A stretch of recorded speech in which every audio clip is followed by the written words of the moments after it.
Tapping on APLers here with a week 5 review and some power rankings at the end. So we'll try to speed through the weekly review, seeing as it'll be Thursday when everybody sees this already. So week 5 is way in the rear view. But anyway, run through it quick. So Ryan versus Sade is the first matchup. Brian Thomas looking like a weekly starter for the Jaguars. Comes through for Sade here. So the headlines going into this were the Josh Allen versus CJ Stroud matchup. Thought that that one would dictate how this matchup would go, and kind of did. So Stroud outscores Josh Allen by like 170 points, and it's a big one to overcome there. And the other headline was the Bengals and the Ravens game. So that one didn't have as big of an impact. And Jamar Chase went nuts for Ryan with 243 points, a couple long touchdowns. Derrick Henry was held in check for most of the game until the big run in overtime to push his total up over 115. Tucker kicks some field goals to go over 105, and Zach Moss not super great. He was had another hip drop tackle that kind of wrecked up his ankle a little bit, so he was out for a little bit. So I don't know, that game, I mean, the huge game for Chase helps Ryan, but it didn't put him over the top. So I'm not sure if that has as big of an impact as the Stroud Allen matchup. But highlights through the rest of it. Um, on the Sade side, Debo doesn't do anything against the Cardinals, which is surprising. He was hyped up quite a bit to have a big week. But Brian Thomas comes through and just wrecks the Colts secondary, which we talked about a little bit in the preview, that the Colts are really banged up, and it was a good spot for Thomas. And he comes through, and he's been quite good this year. So I think he got into the starting lineup for Sade 2 times. He didn't start him against the Texans, but he's had 71, 96, 53, and then 125 and 147 the last 2 weeks. So it's a nice late round pick for Sade there that's coming through. Colby Parkinson also shows up for the Rams, gets over 100 points, 111 on 13 targets for Colby Parkinson in the Rams. A nice bye week fill in for Laporta there. So City puts up a sizable point total, 1186. Obviously, so we can see Stroud, Brian Thomas are the leaders there. On Ryan's side, it's another disappointing game for Josh Allen. He banged his head on the ground pretty hard towards the end of the game, so it wasn't much to blame for his 214 points. There's like a drive or two left, but 9 for 30 for 131 yards is not what we're looking for to Josh Allen. So he's had, out of the 5 games, he's had 2 really good games, a 359 and a 410, but otherwise he's been hovering right around 200 points, which is just a bummer. Other highlights on the Ryan so that we haven't covered: Aaron Jones got hurt against the Jets. He had 54 points, and I don't know how Aaron Jones played quarter and a half or so. Like his offense looked bad without him. So week to week with the hip injury, we'll see if he's back after the bye. Jake Ferguson, steady again. He is the safety valve for Dak. So the 146 points is a great showing. 7 targets, 6 catches, 70 yards. Pretty consistent every week. Deontay did get kind of shut down by the Bears secondary there, and Godwin came out to a really hot start. 71 is still nice total, but he was over 100 for the first few weeks. So 952 from Ryan, mostly driven by running backs who got banged up, and Josh Allen being terrible. So Sade moves to 4-1. Ryan moves to 2-3. Next matchup we have here. I can advance my slides. Damn it. There we go. This is me versus Day. So Drake London gets the headlines here with his 186-point game on Thursday night. But highlights from my side: Dak just chucked the ball a whole lot on Sunday night against the Steelers. Was pretty worried about that matchup. The Steelers had been very good against the pass so far. They really hadn't given up any big games, but Dak threw it 42 times, 352 yards, a couple interceptions. They had to keep passing, so it worked out. Big game from Dak. came through on Sunday night to lock up the victory, which I was not predicting at all during the week. Uh, well, Daggy and I were texting back and forth. HN gets concussed in the first quarter, knocked out with only 18 points. Najee Harris is just like that seems to be his max, right around 79 or right around 70 to 80 points or so. Playing a Cowboys defense that's been ripped by everybody, but except for him. So he might just not be very good. Everybody probably already knew that. Marvin Harrison caught like 2 passes. Kyler doesn't look like he can support multiple options in the same week.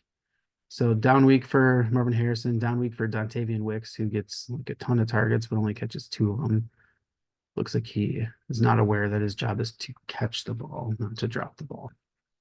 And Drake London had a good game. Trey McBride was solid, and Fairbairn comes through again, kicks a pile of field goals. Thank you to the Bills for totally mismanaging the clock at the end of the game to give the Texans the ball back with timeouts and enough to just get into field goal range so Fairbairn could rip a 59-yarder to win it.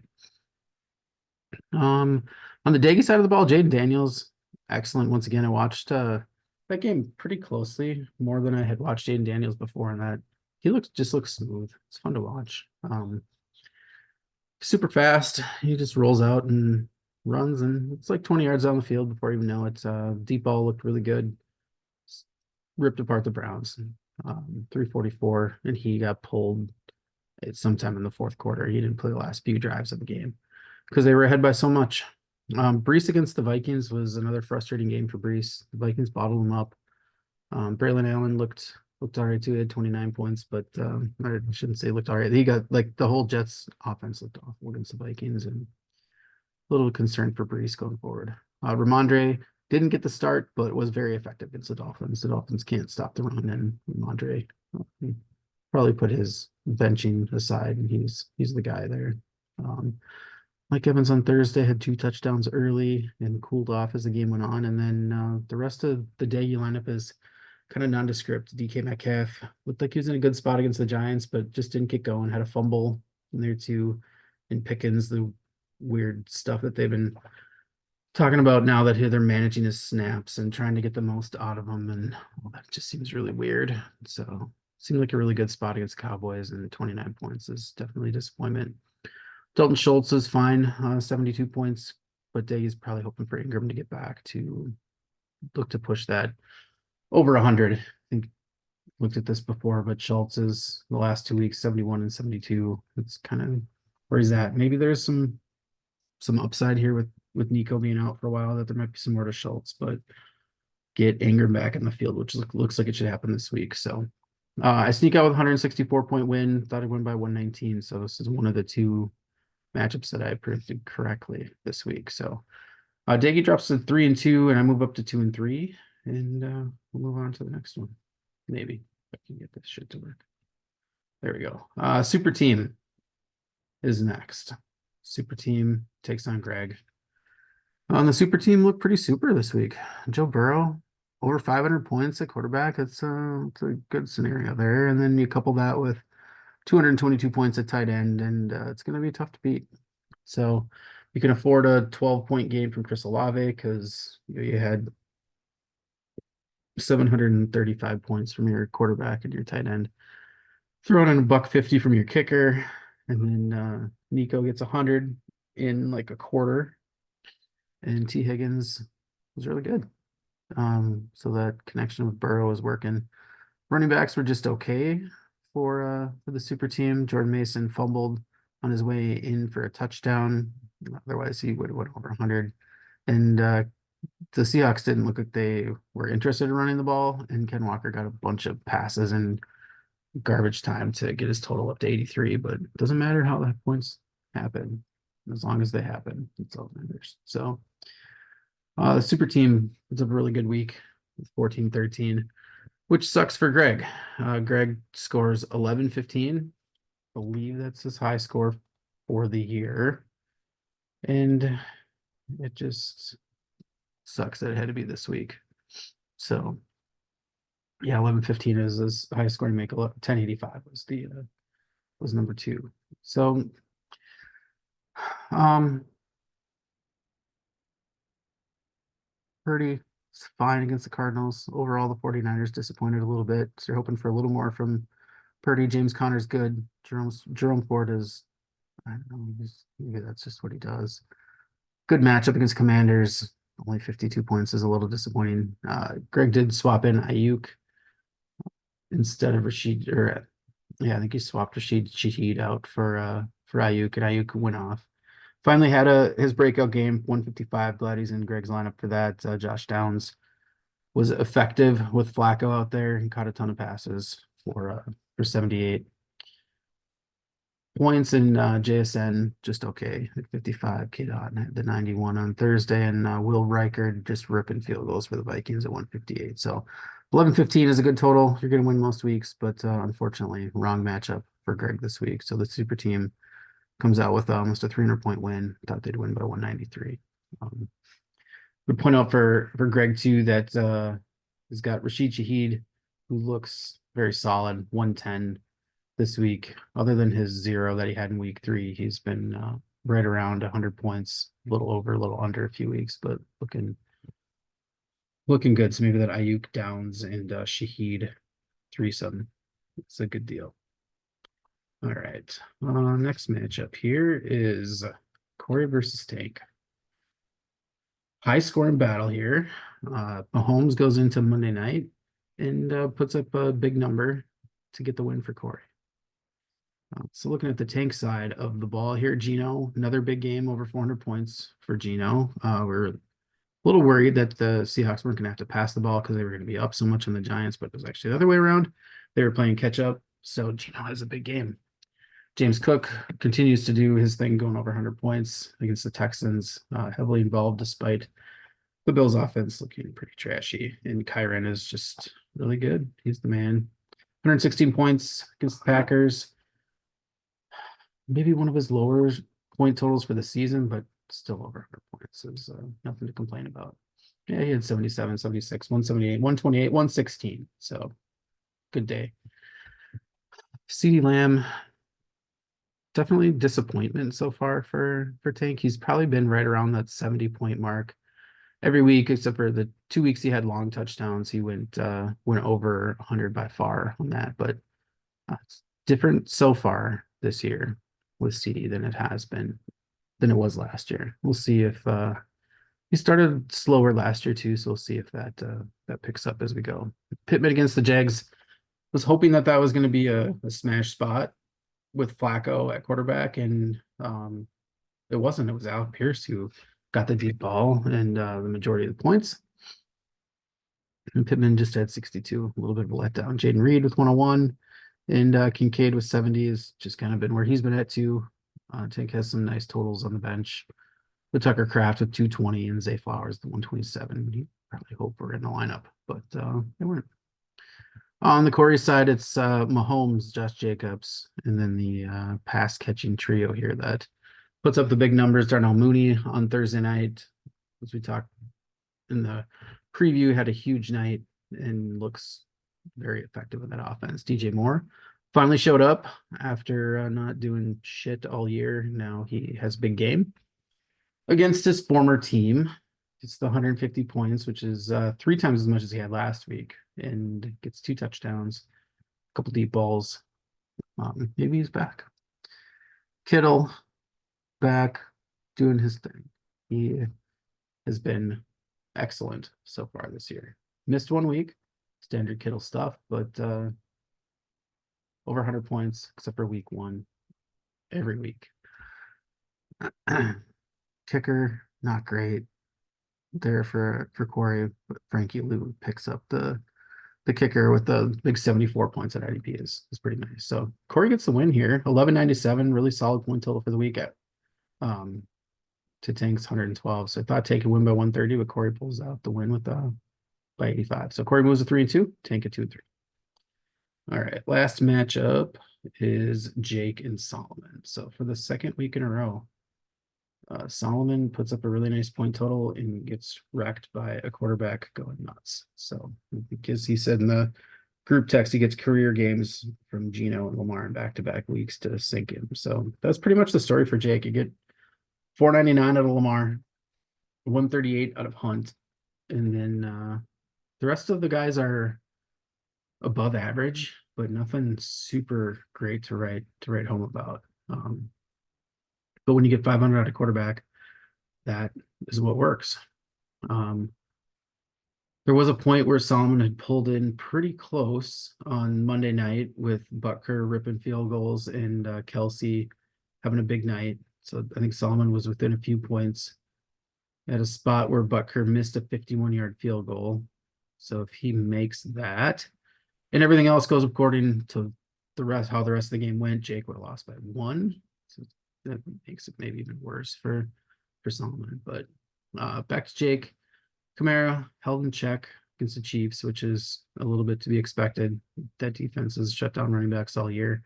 Keon Coleman catches 1 pass for 49 yards and a touchdown, which gets the 70 points for Jake, which is probably what you're looking for. Tyreek, a little more effective with 75 points this week. Just really hoping to get through the bye week and get Tua back in week 8. Christian Kirk catches a 61-yard pass, which is the majority of his points. Freiermuth back to normal, and kicker and defense are all fine. So good total for Jake on Solomon's side of the ball. Lots of good totals, and Jordan Love is probably the letdown here. If he can do a little bit more, needs to do a little bit more against the Rams, Solomon probably gets the win here. So Packers didn't need to pass the ball as much as they had in the past, which hurts the Jordan Love point totals. Antonio Gibson, rumored to be probably more involved than he actually was. Ramondre ended up being the dude, but 57's all right there. Chuba, 109's nothing to be upset about. He's had bigger games the last few weeks, so the Bears defense maybe limits him a little bit. Diggs is fine with 88. JJ, he drew like a ton of penalty calls on him, so 98 points is good against the Jets secondary, who they're very good and can shut guys down. So 98 solid. Garrett Wilson gets 22 targets, 13 catches, 134 points. So finally has a good game. Kelsey looks to be back involved, 149, big number there. And Mahomes is looking his way. And Butker crushed a bunch of field goals, but unfortunately, not quite enough for Solomon. So this is the matchup that was tied. I thought Solomon would pull it out by 1, but Jay comes through the 59-point win. So that's everything broke down. The weekly top scorers here. Burrow, 513. It's the highest point score or the high quarterback score for the year so far. Kareem Hunt is the highest running back with 138. So running back scoring down quite a bit this week. With 138 is the high. Jamar Chase with this 243 was huge. And then Bowers, again, with the highest tight end total for the year so far, 222.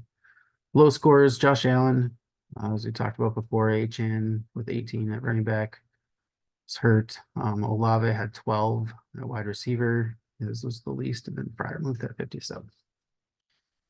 Now, so look at the weekly awards here. MVP of the week, I'll go with Burrow. It's hard not to. I'll talk through the ones from last week too. Gino, last week's MVP for Tank, came through on Monday night with a huge career game there. So quarterbacks are leading the way at the MVP for the last few weeks. Rodder of the week last week was Carson Steele. He looked like he was locked into the number 2 role for Corey. He fumbles right away, and now it's not his job anymore. So Corey gets like no points out of Steele had like -3 last week and lost his job. We went with Brees Hall for Daggy this week as the Rodder. He still had 40 points, but just hoping for more out of the 3rd overall pick there. So maybe with the new coach, they'll get that figured out. The no shit award last week was Jordan Love. Pretty gutsy for Solomon to start him coming off of the injury against the Vikings defense, which had been very effective against quarterbacks, and he just has a huge game. Didn't see any like huge standouts this week, but went with Keon Coleman for Jake. The Bills offense hadn't been passing a ton, and Coleman had been marginally effective, but he gets the big touchdown there to get to 70 points, which I think is solid. Went to done that. We get Packer receivers back-to-back weeks. Solomon started Christian Watson last week over, I think over Garrett Wilson. Probably wouldn't have made it didn't make a difference in the end of the week score, but Watson leaves early with the injury and gets a 0. Dontavian Wicks bought into the hype on that last week and gets me 22 points, and it's not great. Should have started him. I had Mayfield last week who went over 400 points, and I could have won if I just started Mayfield instead of Dak, and then Tucker Kraft for tank this week. Just a huge, huge game there. And the most important part of the weekly awards here is the last 2 weeks. Solomon is the would have been good at Shamrock guy. So he has the highest score in a loss for the last 2 weeks. Third highest point total 2 weeks ago, and fifth highest this week. So putting up points and not getting rewarded for it. Quick look at the standings in over in our division. You have the super team atop the heap here at the with the 4-1 record. Daggy and Corey in the 2 and 3 spots with the 3 and 2 record. Daggy has the tiebreaker right now. With the better division record. I don't remember if they've played or not. I'm a game back at 2 and 3, and then Greg's there 0 and 5 down in the other division. Jake and Sade both tied at the 4 and 1 division or 4 and 1 overall record. Jake's getting the nod for the better division record there to get the first spot for now. And Tank and Ryan both with 2 and 3 records, and Tank holding the last playoff spot down right now, and then Solomon's there at 1 and 4. So this week in week 6, we go out of the division. So we have matchups that against our rivals from the other side. So Daggy versus Sade. It's a fun one. Two solid teams going up against each other. Daggy needs to, I shouldn't say needs to, would like to get back on the winning streak here, and Sade looks to continue his strong start to the year. Solid matchup. Corey and Ryan there as well. Greg versus Jake. See if Greg can get rid of the 0 there, the 0 and 5, and see if Jake can keep rolling. Super team takes on Solomon. There's been heavy trash talk between those two happening so far, which is fun. Maybe we'll talk about some of that in the preview. And then I take on fucking Tank. Don't lose to fucking Tank. That's the plan. So that's it for the review. Gonna run through some power rankings. So I did this the same way I did last year. I wanted to do more with roster analysis, but it just takes time, and I didn't take the time to do it because sometimes I won't sleep. So we'll go through this. We're going to go from 10 to 1, and we'll talk through it as we look at the first one. So, all right. So power rankings for APL. Looks like NFL, but whatever. It's APL. Coming in at number 10 is Greg. So the power rankings are derived from your overall record and your rank there. So Greg's 0 and 5. The 1 is the you want to have a higher number is better here. So it's not the best record in the league. Points are the lowest. Division record is not the worst because Solomon's 0 and 4. So 0 and 3 is better than 0 and 4. Greg does have the most points against. I think I might have screwed. Or no, this is wrong. Sorry. So this points against is super wrong. I screwed this up. All right. Anyway. That shouldn't be points against. That should be all play record. So Greg's all play record is the worst. Full roster value, not the best. Startup value, not the best. So Greg's overall rank here is 1.05, 10.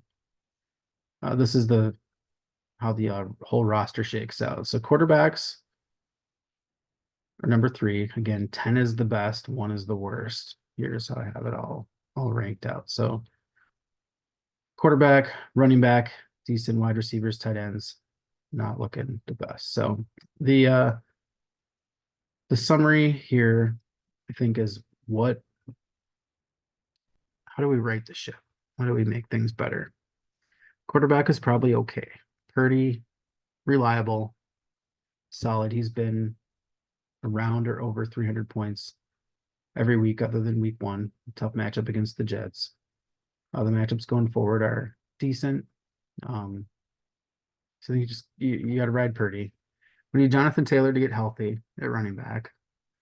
And we have James Conner. We need him to stay healthy. So, you get Purdy, Connor, and Taylor. Seems good, like a good start. Get to wide receiver. We need Ayuk to keep doing his thing. Rashid Shaheed looks to be a steal. I think he's a free agent. And then just need to fill a spot here with the third wide receiver for about another month until Puka comes back. So can we get some wins with Josh Downs in there? Assuming Flacco plays for another week or two, maybe that works. JSN, can you get more involved to fill the third receiver spot? Tight end, yeah, still a bit of an unmitigated disaster. I mean, I was watching the Ravens game this week, and I see a tall white dude with an 8 on his jersey catch a long pass. And I went, hey, Mark Andrews is back. And then his jersey was an 8 on one side, but another 8 on the other side instead of an 8, instead of a 9 on the other side. It's like some fucking Kohler guy instead. This is just a mess. But in the end, Andrews still had 114 points this week. So maybe it's a thing. Maybe Kate Otten is it. Maybe a tight end from Tank's roster finds its way to Greg's. I don't know. But tight end is a concern, but the rest of it seems like it's viable. So I think there's hope. Number 9 is Solomon. So the 1-4 record, it's rough. Total points is not terrible. Could be better. Had a couple of rough weeks. Division record, not the most fun. Points against, again, that's not points against. That's all. It should be all play record as the rank as 4th. Really wish I would have caught that earlier. So the full roster value is towards the bottom, and the starter value is in the middle of the pack. So I weighted this full roster value higher than the starter value because we're going through bye weeks, and I think it's important at this point for your full roster value, more important for your full roster value than the starter value. As the season progresses, flip those as we go. So looking at the makeup of Solomon's team here, we got quarterback is all right. We got Love, and I'm looking to see. I don't remember who the backup is. Oh, Rogers is the backup. That's not great.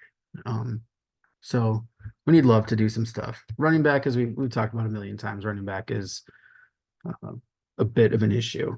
Chuba Hubbard has come through and been solid, but we need Singletary to be healthy. So running back is looking like the worst ranks in the league. Receiver, middle of the pack, seems stronger than that, but you got JJ and Garrett Wilson and Diggs leading the way. The depth from there is suspect, which probably drags that down a little bit. Tight end is strong with Kelsey's recent resurgence from there. So the full roster, some issues with depth.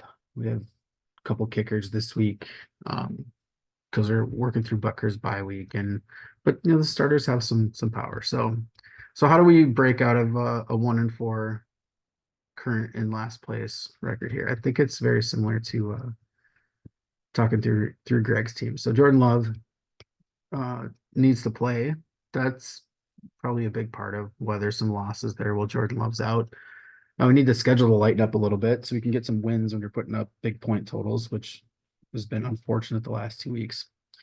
Probably need to figure something out at running back. Maybe find a free agent, make a trade, something. But guessing that Chuba and Singletary aren't gonna make it through the whole year if we're gonna have some success. So Jonathan Brooks might be back for the Panthers, which would be bad for Chuba, but we'll see. Ty Chandler is on the roster, and that may be a big add for a few weeks while Aaron Jones is out, if that's a thing. I think wide receiver seems solid. Diggs, JJ, and Garrett Wilson and Kelsey strong at tight end. So I think it's just figuring out running back and having Jordan Love healthy gives Solomon a shot here as we go forward. Number 8 is Corey. Corey's a 3-2 record, so 8 may seem like this is a little bit surprising. So Total points drags down the ranking a little bit there. He's got 979. And then division record 1-2 makes it tougher as we work into the playoffs, and the division record is the leading tiebreaker. The all play record is low on the lower end there too, so that hurts. And the full roster value is just a bit below average. So looking at the breakdown by position, quarterback, middle of the pack, it's Mahomes. And surprising this week to see Mahomes have a big week with Juju and guys like that coming through. This was done before Corey added Cousins, so the quarterback may jump up a little bit. Running back, talked about this for a while too, is a concern for Corey. So we have Josh Jacobs leading the way, and we've been trying to find a second running back here. So it was Carson Steele for a week. We've had Algier in there. Austin Eckler has been up and down but hurt. So Corey has potential replacements coming through that are currently on IR with Jonathan Brooks and Nick Chubb. So Chubb is practicing, his 21-day window is open. So maybe he can come back and take over the Cleveland backfield and be the guy that he has been for several years. And then Jonathan Brooks, maybe he's back in the next month or so and can take over down the stretch. And then, Corey's looking pretty strong at running back if those three guys are leading the way. Wide receiver is lower on the in the rankings, but we've been missing AJ Brown. Maybe doesn't hurt Corey in the record side. It's definitely hurt on the point side, but we get AJ Brown. The top three are probably AJ Brown, DJ Moore, and Louis. Surprisingly, got Amari Cooper in there, who's been not great. I think of one big week so far. Otherwise, the Browns have just been concerning. And then Juju with a resurgence on Monday night. Maybe that's a thing. Maybe Juju has the Rashee Rice role for the rest of the year. And that would be a huge one for Corey. And then tight end looks strong with Kittle. So I think for the outlook for Corey, I think it looks pretty positive. It just, to me, a lot of it comes down to how do we fill out that second running back spot and what is Mahomes for the rest of the year. If he is what he was on Monday night, there's probably no concerns with Mahomes, Jacobs, AJ Brown, DJ Moore, and Kittle. It's enough guys to have big weeks each week or somebody to have a big week each week for Corey to keep winning. All right. Number 7 is Ryan. So overall record, a little below average there in the 2 and 3. Total points, not great. Division record, not great. All play record, not great. But the roster looks fairly strong. So quarterback, not the strongest, because Josh Allen is not being Josh Allen. So I think Ryan and I were texting a little bit this week, and it's like, looks like I shouldn't have traded Geno. I should have traded Josh Allen instead. Like, who would have thought that a few weeks ago? That is looking like would be the correct answer. A lot of football left, so we'll see if that plays out that way for the rest of the year. But running back, made some trades here. Aaron Jones getting hurt doesn't help. ETN being hurt doesn't help. That and maybe Zach Moss is hurt too. So running back might be a concern. We need Aaron Jones back, and we need Zach Moss healthy. Luckily, Ryan has Tank Bigsby, who has been outperforming ETN so far. So maybe that helps.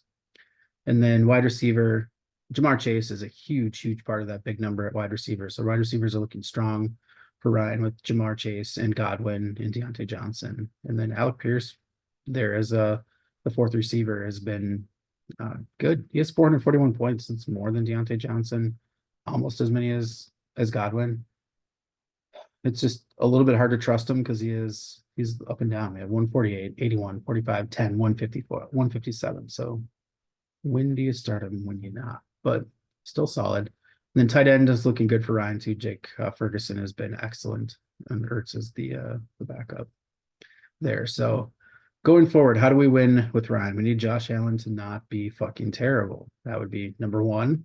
We need to get our running backs healthy and get them being effective. We need Aaron Jones to be alive, and then we need to figure out what's going on in Jacksonville. We don't want Bigsby and ETN to split. Somebody be good. And then Zach Moss and Chase Brown, kind of the same story. Can Zach Moss take over? So Ryan has the running back 2 spot figured out. Wide receiver looks strong.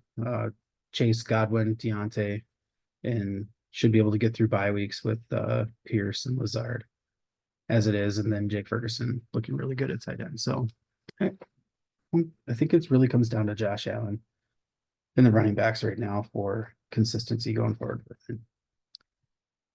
Number 6 is Jake. So record is really good. Total points, pretty good. Division record, the best. All play record, really good. Full roster value, starter value, not the best. So breakdown here for Jake in the position wise, quarterback looks really strong. We have Lamar having a really, really good season in all fantasy formats. Sometimes Lamar isn't great for APL, but he is passing and rushing and is on fire. Hurts is a backup. Isn't a bad backup to have at all. So quarterback is looking really strong. Running back, middle of the pack, mostly led by Kamara there. And the rest is just a bunch of dudes who might be actually working out. So we have Dowdle, Kareem Hunt, and Javante. So Dowdle and Kareem Hunt have had really good weeks not really good. They've had good weeks the last 2 weeks, enough to be an effective running back 2 for Jake. So maybe we're finding some options there, running back 2 that spot didn't look great a couple weeks ago. Wide receiver looks pretty ugly. A lot of that is Tyreek's quarterback situation. And then Devonta Adams being hurt / not knowing what team he's going to play for. Those are it's a first and a third round pick that are not performing the way they want to perform. So that's what's leading to the wide receivers being a bit of a concern. And then tight end is middle of the pack. The rankings that I used had Njoku rated pretty high. I was wondering if they're not familiar with Njoku had another injury this week. So maybe tight end is a bigger concern and should be ranked a little bit lower here. So let's say keys for Jake to continue his winning ways. Quarterback is solid. Running back seems to be solid. May want to upgrade the running back 2 spot with somebody that has more upside than Dowdle or Kareem Hunt, but maybe it's fine. I really think it just comes down to wide receiver and tight end, though. That would be the focus. So does Tyreek get Tua back and become effective in a couple weeks? And can Devontae get to a different team and be integrated with the team and maybe become effective? 2 big questions there. And then can we find a third receiver out of Lockett, Tolbert, or Keon Coleman? Or is there a trade coming to pick up a receiver? And then tight end is probably just Njoku watch and see what happens there. Freiermuth hasn't been terrible, but he doesn't give you the weekly upside that you're probably looking for. So maybe that's a trade spot too, or a free agent watch. I'm number 5. Record is below average. Total points is a little above average. Division record is fine. All play record is solid, and the full roster value is fine. Starter value, not that great. So I think that's kind of how I would assess my team, is pretty deep, missing some star power. So quarterback, comfortable with it's Dak and Baker. Pretty comfortable with both those guys. Both teams seem like they want to throw the ball a lot. Just comes down to game script. Running back is frustrating so far. So Achane and Mixon are both on the IR, banged up right now. Hoping for them to be back somewhat soon and to lead the backfield.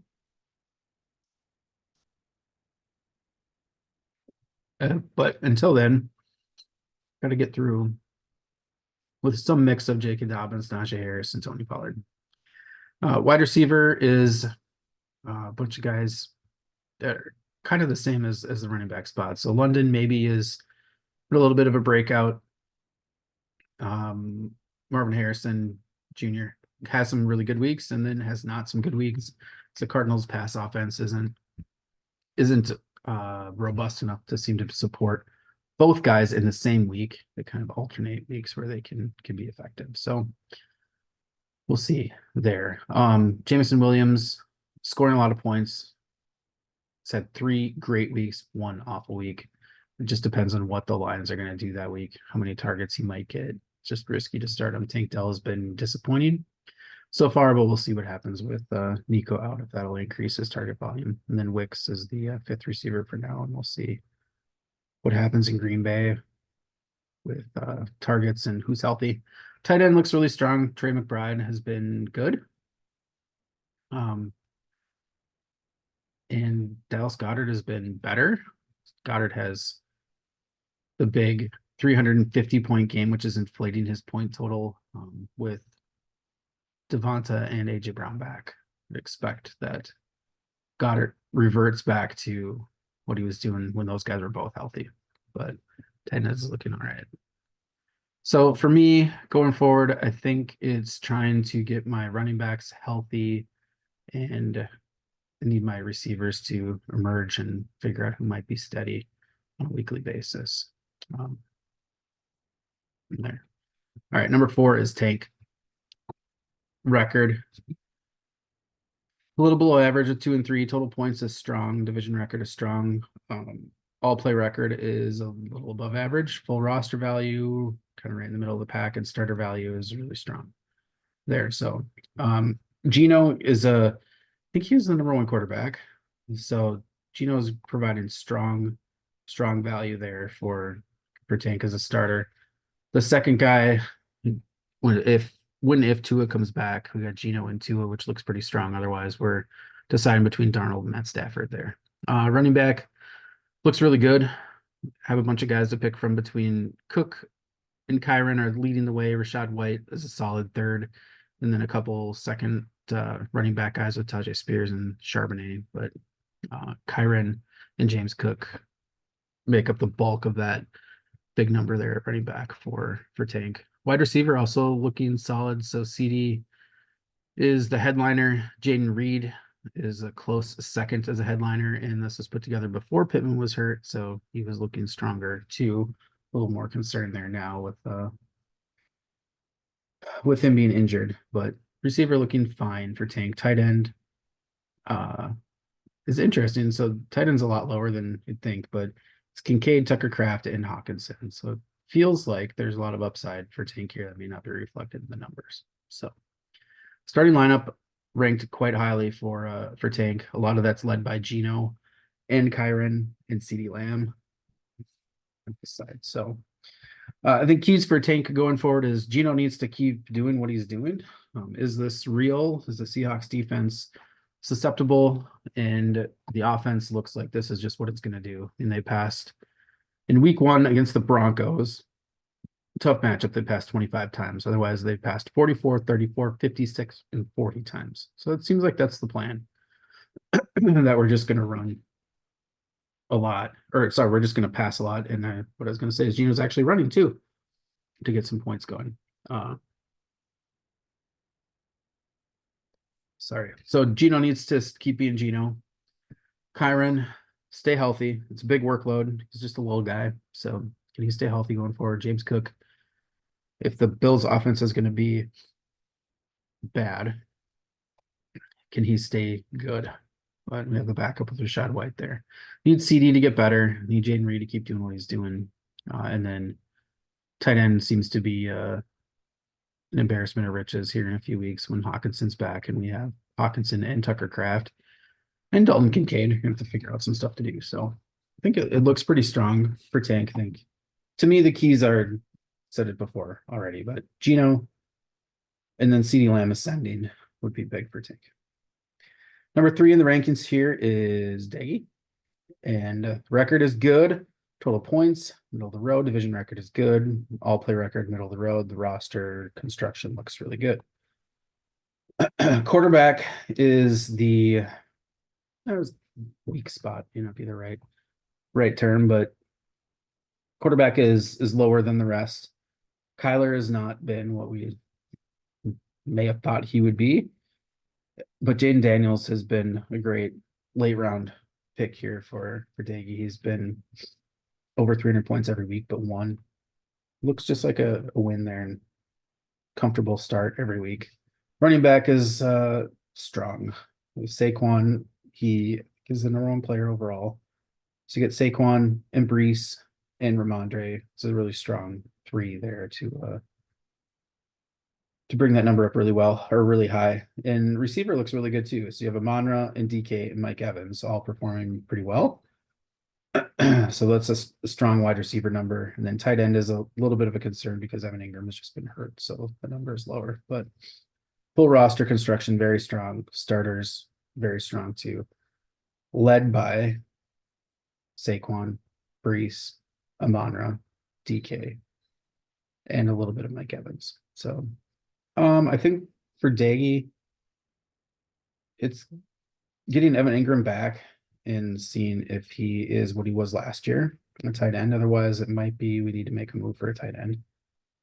Jaden Daniels needs to keep being what he has been so far, maybe a little better. And Brees needs to stop being terrible.